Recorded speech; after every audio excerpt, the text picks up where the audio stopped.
Hi everyone, I'm Miss Mary Beth. I'm the Youth Services Librarian at Ingalls Memorial Library in Vinge. And I'm here today for Armchair Adventures. And that's our series where every day I read a little bit of a book to you, and eventually we finish a whole book together. And the book we're reading right now is Pan and Wendy, written by J.M. Barrie. And it was written first as a play in 1904, and then published as a novel in 1911. Have you heard the story? Do you know what it's about? Maybe you have some idea. So far, what it's about is three siblings, Wendy, John, and Michael Darling. And they live in England with their two very nice parents and their dog Nana. And Peter Pan is this boy who doesn't grow up. And he flies into their bedroom, and he teaches them how to fly, and he whisks them off away to Neverland. And in Neverland, there's a lot of interesting characters and people. We have the pirates, including Captain Hook, with his hook hand that Peter cut off. Peter cut off his real hand, so Captain Hook does not like Peter. We have the Native Americans, including Tiger Lily, who's their princess. We have some mermaids. We have animals and beasts. There's a lot of characters in Neverland. The main characters are Peter and his lost boys. There are 6 of them. And together they have adventures. And all the Darling children got there, and now they're all kind of settled in, and Wendy kind of takes care of everybody. That's really why Peter wanted to bring her there. But now we're about to hear about one of their adventures. They apparently have a lot of adventures, and the narrator of this story, after much debate, decided to tell us all about the Mermaid's Lagoon. So let's get started on Chapter 8. If you shut your eyes and are a lucky one, you may see at times a shapeless pool of lovely pale colors suspended in the darkness. Then, if you squeeze your eyes even tighter, the pool begins to take shape, and the colors become so vivid that with another squeeze, they must go on in fire. But just before they go on fire, you see the lagoon. This is the nearest you ever get to it on the mainland. Just one heavenly moment. If there could be 2 moments, you might see the surf and hear the mermaids singing. The children often spent long summer days on this lagoon, swimming or floating most of the time, playing the mermaid games in the water and so forth. You must not think from this that the mermaids were on friendly terms with them. On the contrary, it was among Wendy's lasting regrets that all the time she was on the island, she never had a civil word from any of them. When she stole softly to the edge of the lagoon, she might see them by the score, especially on the Marooner's Rock, where they loved to bask in the sun, combing out their hair in a lazy way that quite irritated Wendy.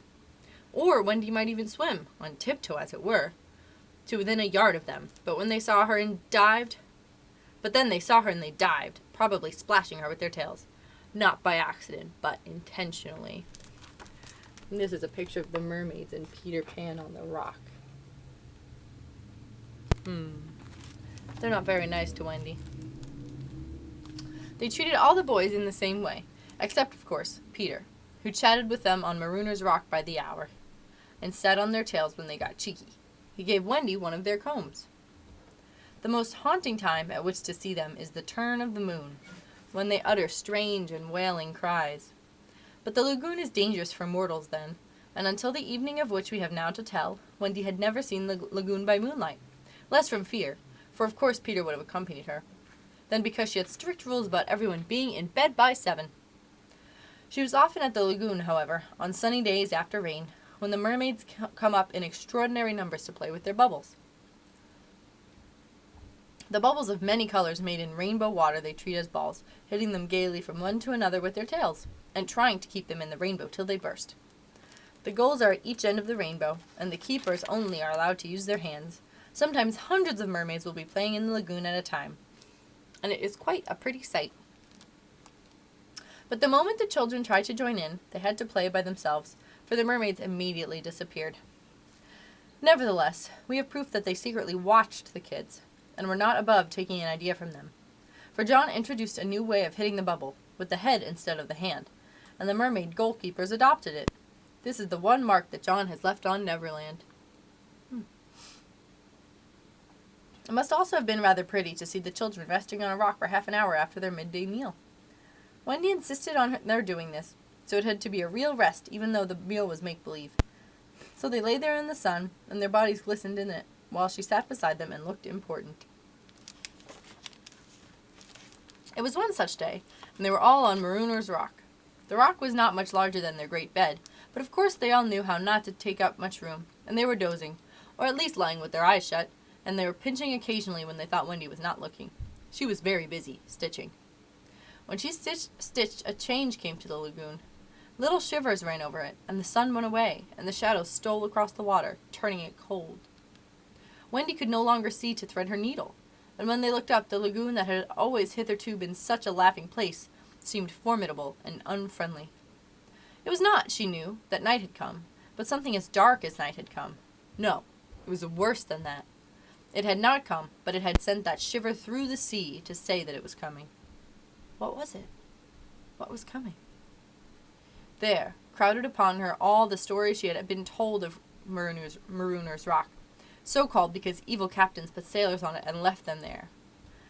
Then the sailors drown when the tide rises, for it's submerged.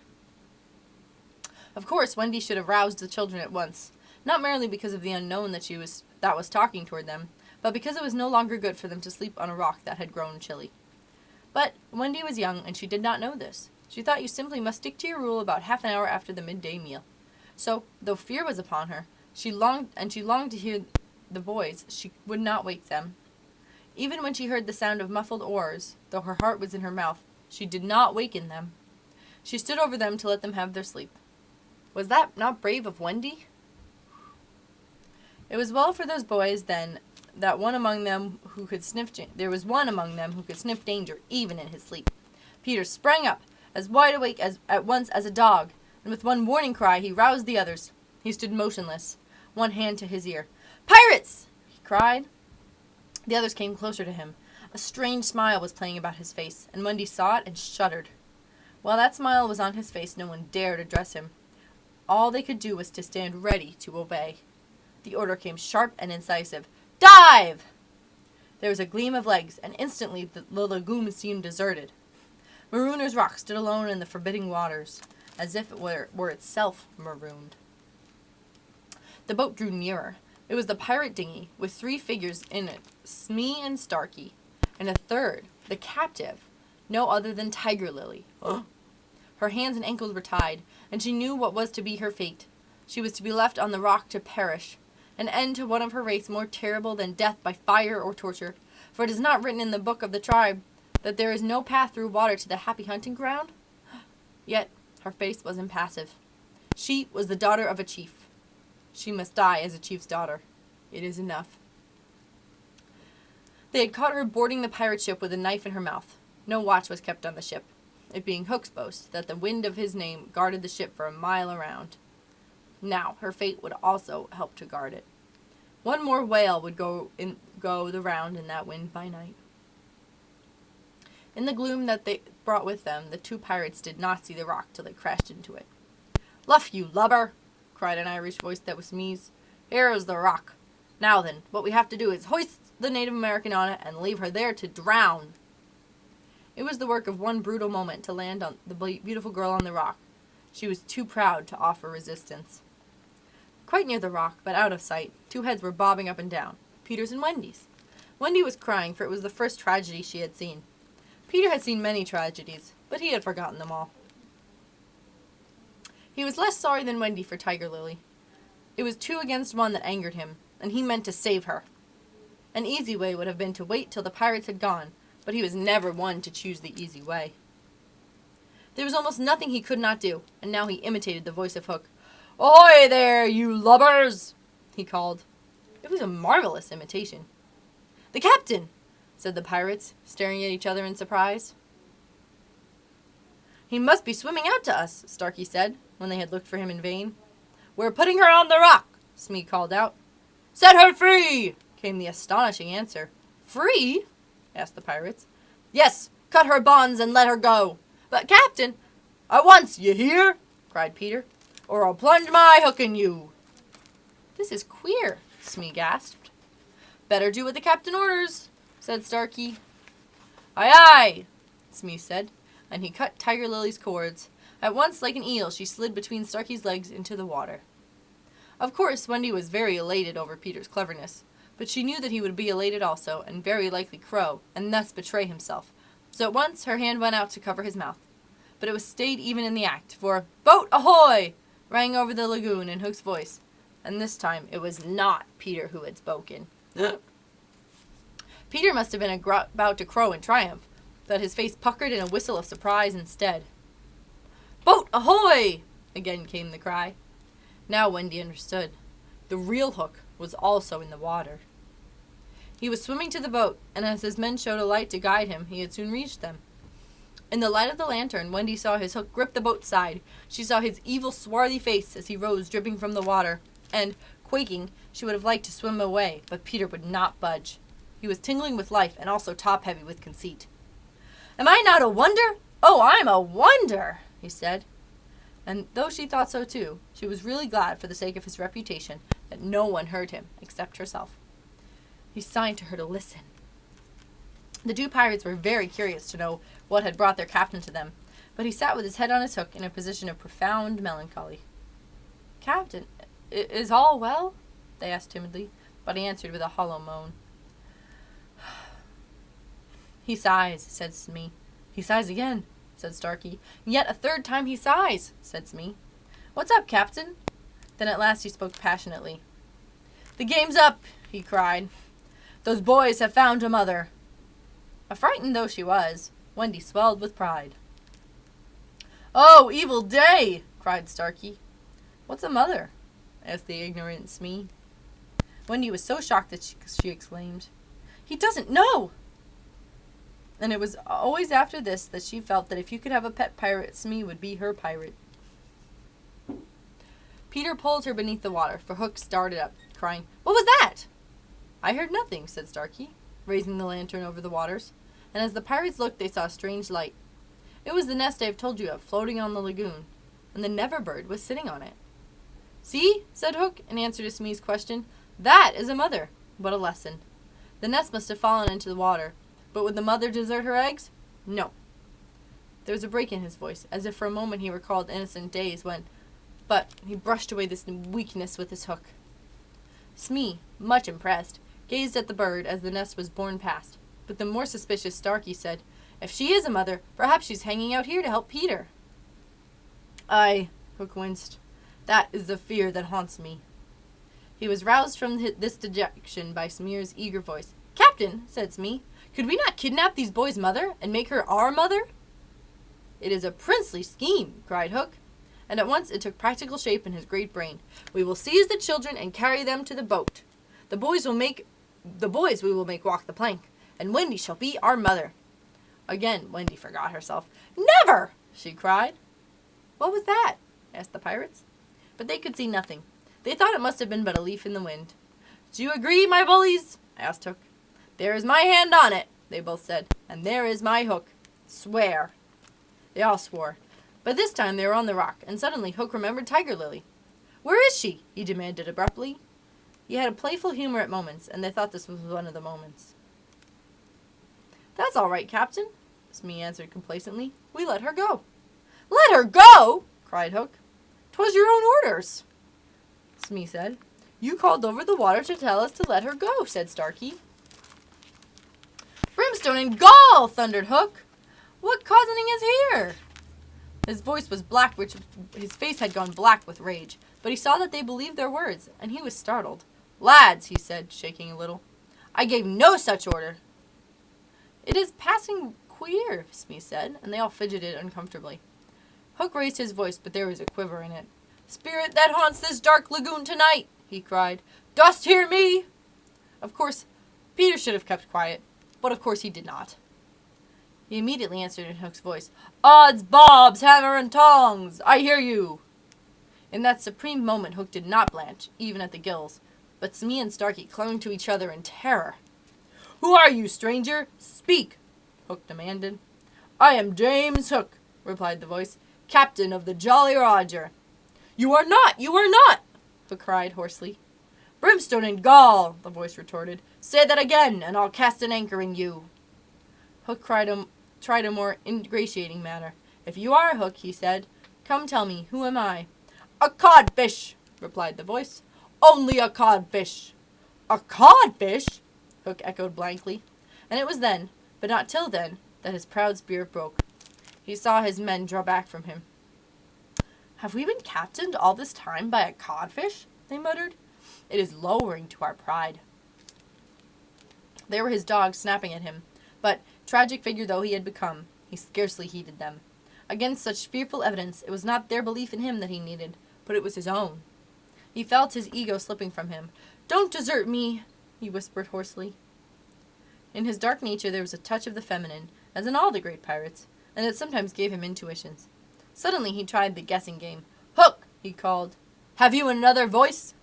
Now Peter could never resist a game, and he answered in his own voice, "I have." "And another name?" "Aye, aye." "Vegetable?" asked Hook. "No." "Mineral?" asked Hook. "No." "Animal?" "Yes." "Man?" "No." Peter answered this scornfully. "Boy?" asked Hook.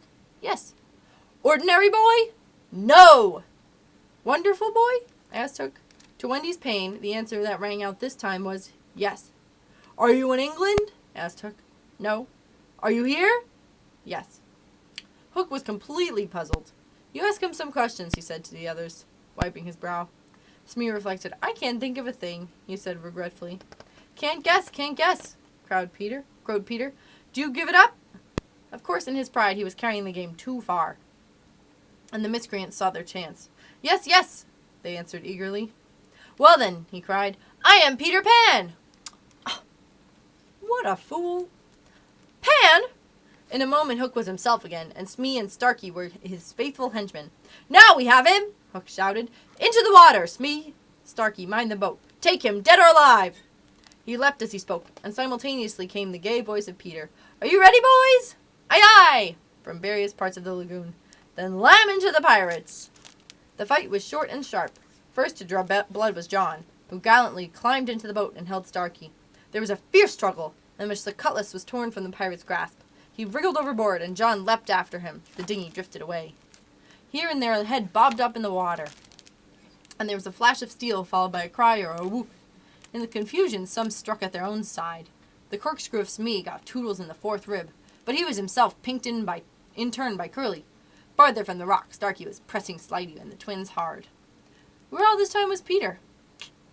Peter was seeking bigger game. The others were all brave boys, and they must not be blamed for backing from the pirate captain. His iron claw made a circle of dead water around him, from which they fled like frightened fishes. But there was one who did not fear him. There was one prepared to enter that circle. Strangely, it was not in the water that they met. Hook rose to the rock to breathe, and at the same moment Peter scaled it on the opposite side. The rock was slippery as a ball, and they had to crawl rather than climb. Neither knew that the other was coming. Each feeling for a grip met the other's arm. In surprise, they raised their heads. Their faces were almost touching. So they met. Some of the greatest heroes have confessed that just before they fell to, they had a sinking feeling. Had it been so with Peter at that moment, I would admit it. After all, this was the only man that the sea cook had feared. But Peter had no sinking. He had only one feeling, gladness, and he gnashed his pretty teeth with joy. Quick as thought, he snatched a knife from Hook's belt and was about to drive it home, when he saw that he was higher up the rock than his foe. It would not have been fighting fair. He gave the pirate a hand to help him up. It was then that Hook bit him. Not the pain of this, but the unfairness was what dazed Peter. It made him quite helpless. He could only stare, horrified. Every child is affected thus the first time he is treated unfairly. All he thinks he has a right to when he comes to is to be yours in fairness. After you have been unfair to him, he will love you again, but he will never afterwards be quite the same boy. No one ever gets over their first unfairness. No one, except Peter. He often met it, but he always forgot it. I suppose that was the real difference between him and all the rest. So when he met it now, it was like the first time, and he could just stare, helpless. Twice the iron hand clawed him. A few minutes afterwards, the other boys saw Hook in the water, striking wildly for the ship. No elation in his pestilent face now, only white fear, for the crocodile was in dogged pursuit of him. On ordinary occasions, the boys would have swum alongside cheering, but now they were uneasy, for they had lost both Peter and Wendy, and they were scouring the lagoon for them, calling them by name. They found the dinghy and went home in it, shouting, "Peter! Wendy!" as they went, but no answer came, save mocking laughter from the mermaids. They must be swimming back or flying, the boys concluded. They were not very anxious. They had such faith in Peter. They chuckled boy-like because they would be late for bed. And it was all Wendy's fault. When their voices died away, there came cold silence over the lagoon, and then a feeble cry. Help! Help! 2 small figures were beating against the rock. The girl had fainted and lay on the boy's arm. With a last effort, Peter pulled her up the rock and then lay down beside her. Even as he also fainted, he saw that the water was rising. He knew that they would soon be drowned, but he could do no more. As they lay side by side, a mermaid caught Wendy by the feet and began pulling her softly into the water. Peter, feeling her slipping from him, woke with a start and was just in time to draw her back, but he had to tell her the truth. We are on the rock, Wendy, he said, but it is growing smaller. Soon the water will be over it. She did not understand. We must go, she said almost brightly. Yes, Peter answered faintly. Shall we swim or fly, Peter? He had to tell her. Do you think you could swim or fly as far as the island, Wendy, without my help? She had to admit that she was too tired. Peter moaned. What is it? She asked, anxious about him at once. I can't help you, Wendy. Hook wounded me. I can neither fly nor swim. Do you mean we shall both be drowned? Asked Wendy. Look how the water is rising. They put their hands over their eyes to shut out the sight. They thought they would soon be no more. As they sat thus, something brushed against Peter light as a kiss, and stayed there, as if saying timidly, Could I be of any use? It was the tail of a kite, which Michael had made some days before. It had torn itself out of his hand and floated away. Michael's kite, Peter said without interest, but the next moment he had seized the tail and was pulling the kite towards him. It lifted Michael off the ground, he cried. Why should it not carry you? Both of us! It can't lift 2. Michael and Curly tried. Let's draw lots, Wendy said bravely. And you, a lady? Never. Already he had tied the kite's tail around Wendy. She clung to him. She refused to go without him. But with a goodbye, Wendy, he pushed her from the rock, and in a few minutes she was borne out of his sight. Peter was alone on the lagoon. The rock was very small now. Soon it would be submerged. Pale rays of light tiptoed across the waters, and by there was to be heard a sound at once the most musical and the most melancholy in the world. Mermaids calling to the moon. Peter was not quite like the other boys. He was afraid at last. A tremor ran through him, like a shudder passing over the sea. But on the sea one shudder follows another, till there are hundreds of them, and Peter felt just the one. Next moment he was standing erect on the rock again, with that smile on his face and a drum beating within him. It was saying, To die will be an awfully big adventure. And that's the end of chapter 8. I'm glad Wendy got rescued, but I hope Peter doesn't die. Oh my goodness. Are you enjoying it so far? I hope so. Thanks for reading it with me. Are you ready to hear the code word to type in to your READSquared account? The code word for today is rock. Did you get it? Okay. Type it into your READSquared account for the summer reading program and earn a raffle ticket for listening today. Thanks for joining me. Have a fun weekend.